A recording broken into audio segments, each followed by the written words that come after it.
Hello, thank you for joining me for another beer review. Today we're going back across to America to Founders, one of my favourite American craft beer breweries, and this is their Centennial IPA.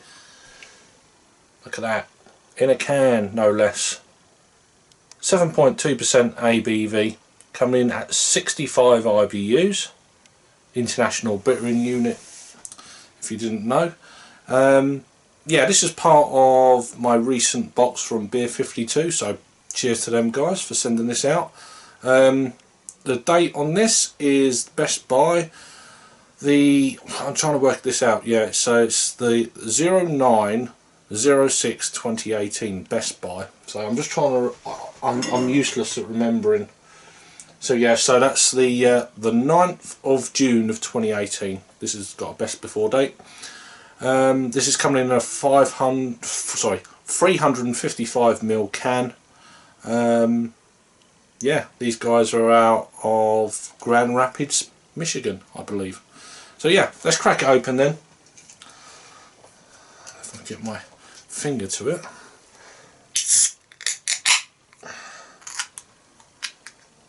And see what we get. I've had this beer a few times. Oh, look at the colour of that. Almost like a... Wow, that is intensely hopped. Quite a lot of malt as well to match up with that. I've had this beer in bottle before, probably back around 2012, something like that, when I first started getting into like real American hoppy beers. So it's a one finger, just off white, kind of slightly lemony head, almost looks resiny in the glass, like a nice kind of almost light mahogany colour. Very clear at this stage, not detecting any kind of carbonation so far, but we'll see how this goes. Let's get an aroma then. Oh. I mean, I know that all the craze at the moment, well certainly the last sort of year and a half, is these kind of big juicy haze for days kind of northeast style IPAs, which is now actually a classified style, but this is real kind of old school American IPA, and just that aroma alone, I actually prefer this kind of bready, slight, not malty, but it's got that kind of underlying malt base going through the beer, or just on the aroma. Biscuity, bready, it's just fantastic. It's real kind of succulent.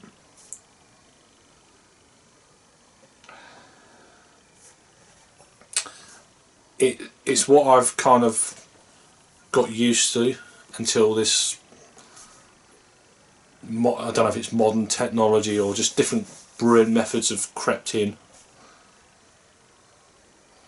But this style of IPA will always have a place in my heart. It's just the aroma alone.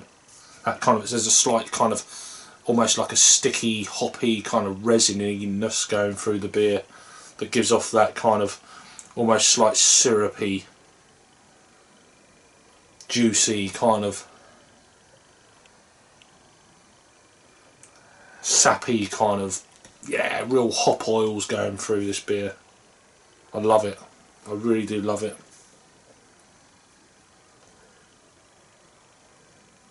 Oh, I could smell that all day. There's still a place in the market for this style of IPA. Cheers.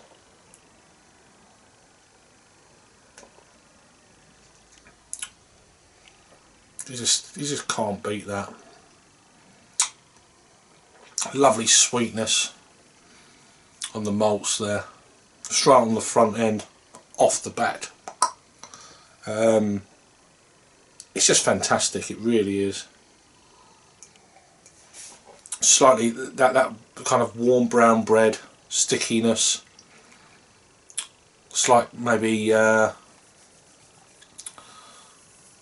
like a crackery note coming through, slightly dry but not overly. There's still enough kind of sweetness there to just keep you interested on the back end.